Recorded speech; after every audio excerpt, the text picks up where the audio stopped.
That's actually the effect of cataract. Your grade starts to change. May baby na kita kagad, so is it have to undergo surgery immediately? Ganun ba yung... If you're at that age, it would be prudent for you to see a specialist to see what is the reason for your grade changing.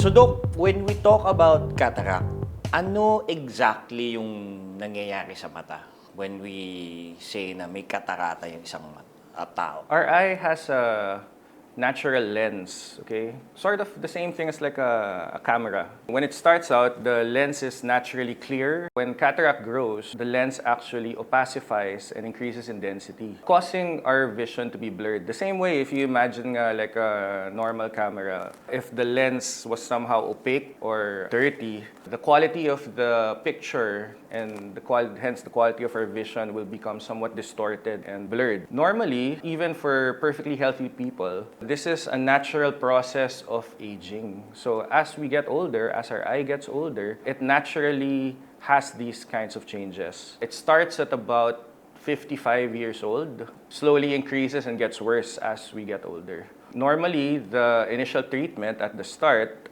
when the vision is somewhat disturbed, it can usually be compensated by changing glasses or putting glasses if you didn't have glasses to begin with.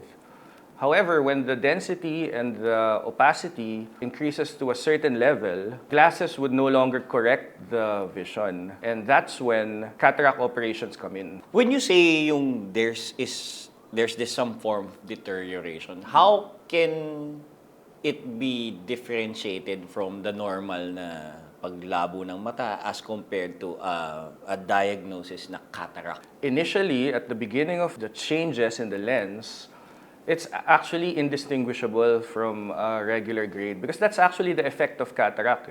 Your grade starts to change. So that's the initial presentation to the patient.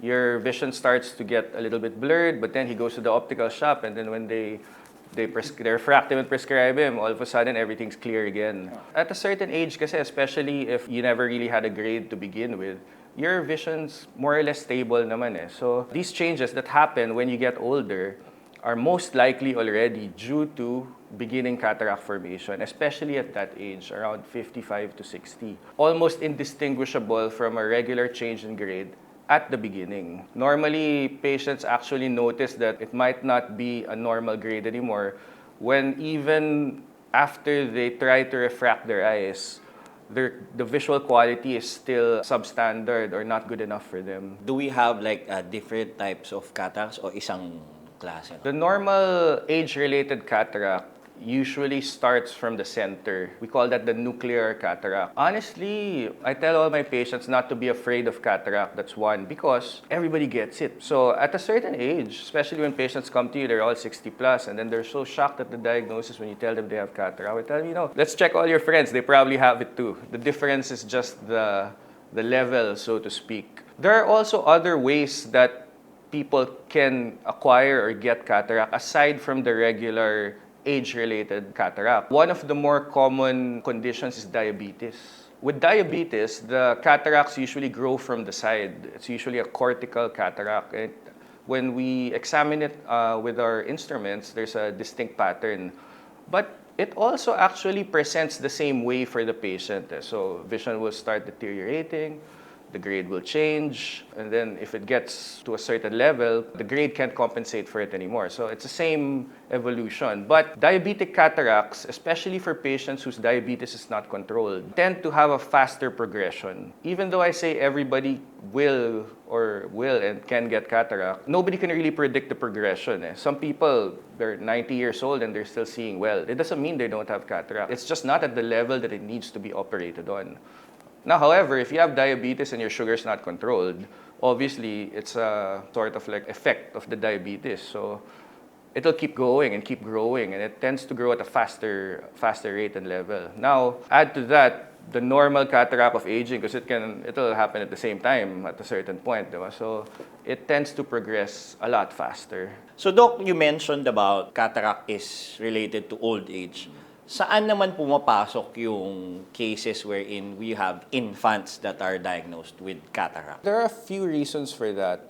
For infants, normally it could be a genetic condition. It could also be acquired through preterm infections. The presentation of the cataracts in children are also different to acquired cataracts through age and through diabetes or other conditions in the elderly population. So for children with cataracts, normally we call them polar cataracts, and when the child comes out, you can actually see that the pupil of the child is actually white. So for children, it's actually very important to seek treatment right away because the cataract actually totally blocks or, almost completely blocks the child's vision, causing the development of the eye to be retarded.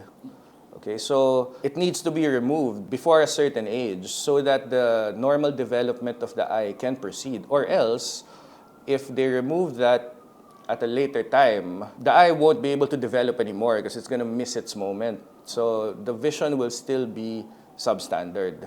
What do you recommend, kunyari, Doc, when yung may baby na kita kagad? So, is it have to undergo surgery immediately? Ganun ba yung dapat na approach? O meron pang hihintayin tayong incubation or something? Wala bang... First of all, it needs to be checked by the appropriate specialist, di ba? And then, if it is really totally blocking the vision, it needs to be planned and it's going to be removed before the child actually grows, di ba?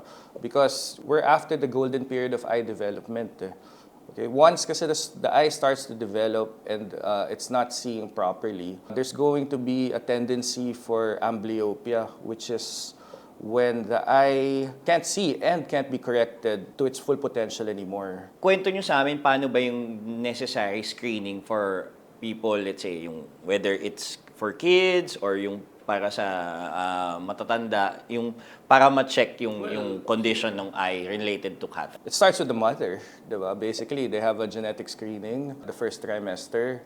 And of course, the prenatal history, if there's any risks, if the mother had any exposure to infection or any harmful radiation or anything like that. If the child has any of these risk factors, they are actually checked as soon as they're born. Normally, like I mentioned a while ago, the vision starts to deteriorate. If you're at that age, which I mentioned a while ago, like 55 and up, it would be prudent for you to see a specialist to see what is the reason for your grade changing. Because that's the initial presentation. Your grade's gonna start to change.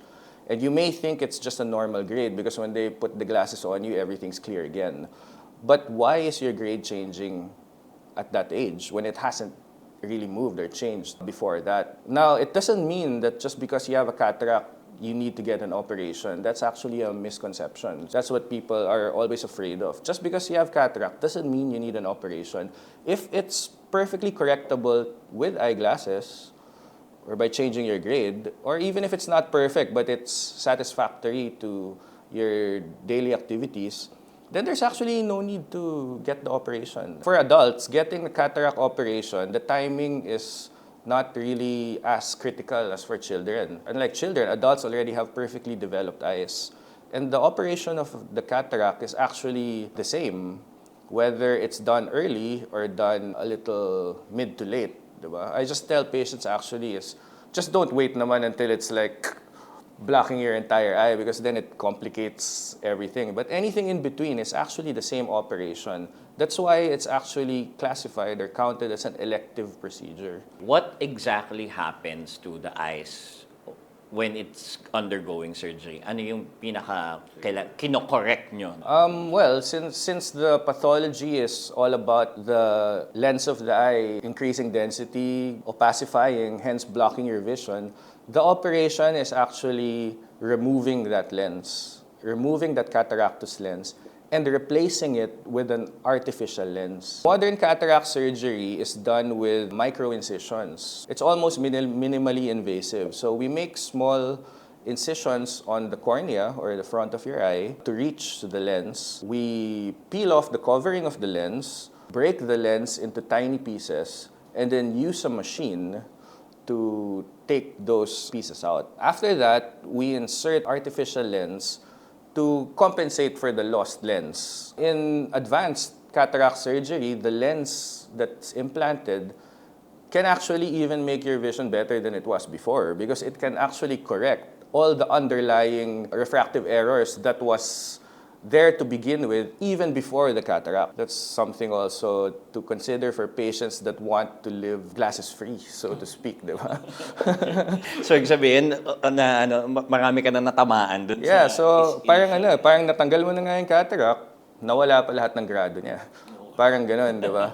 But of course, that depends kasi on the kind of lens you implant. So, for normal basic cataract surgery, we implant a lens to correct the basic grade and of course, the grade caused by the cataract. But there are advanced or more newer lenses in the market that can actually correct everything from your reading, intermediate vision, astigmatism, everything.